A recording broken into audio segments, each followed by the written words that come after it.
Secara umum, seseorang yang memiliki hutang tidak dapat dipidana hanya karena ketidakmampuannya untuk membayar hutang tersebut. Hutang piutang pada dasarnya termasuk dalam ranah hukum perdata, bukan hukum pidana.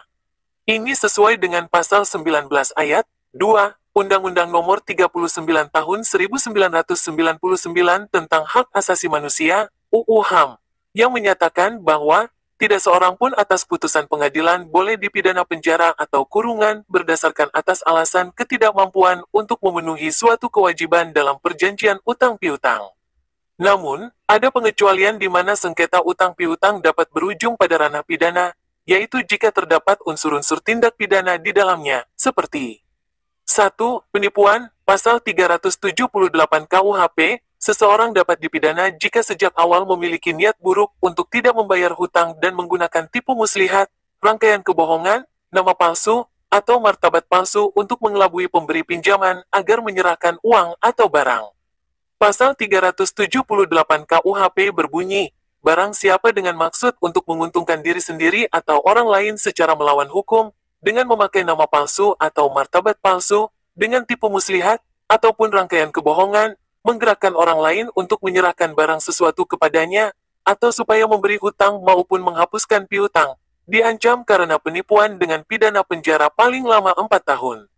Unsur-unsur penting, adanya maksud menguntungkan diri sendiri, orang lain secara melawan hukum, penggunaan cara-cara tertentu, nama palsu, martabat palsu, tipu muslihat, rangkaian kebohongan, dan adanya akibat berupa penyerahan barang, pemberian hutang, atau penghapusan piutang.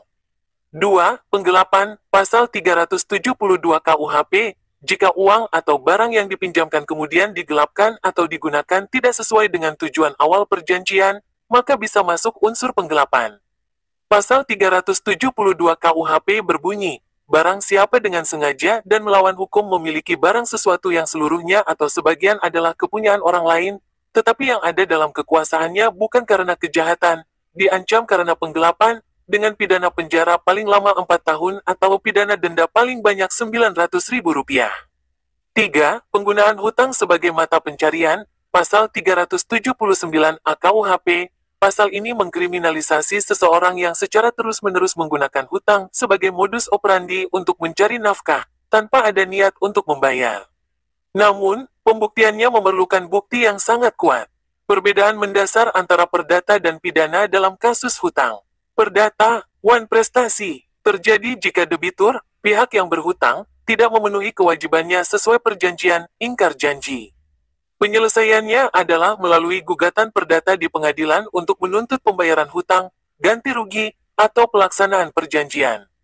Dasarnya adalah pasal 1238 KUH Perdata dan pasal 1243 KUH Perdata. Pidana terjadi jika ada unsur kejahatan seperti penipuan atau penggelapan yang menyertai perbuatan tidak membayar hutang.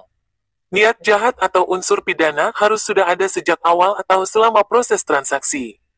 Pentingnya bukti. Untuk mempidanakan seseorang karena hutang, pihak pelapor harus memiliki bukti yang kuat yang menunjukkan adanya unsur pidana, penipuan, penggelapan, bukan sekadar ketidakmampuan membayar. Bukti tersebut bisa berupa surat perjanjian yang dilanggar, bukti komunikasi, bukti transfer yang menunjukkan niat buruk, keterangan saksi, atau data-data korban lain, jika ada. Jadi, intinya, seseorang yang berhutang tidak serta-merta dipidana hanya karena tidak mampu membayar. Namun, jika ada indikasi penipuan atau penggelapan dalam proses hutang piutang tersebut, maka hukum pidana dapat diberlakukan.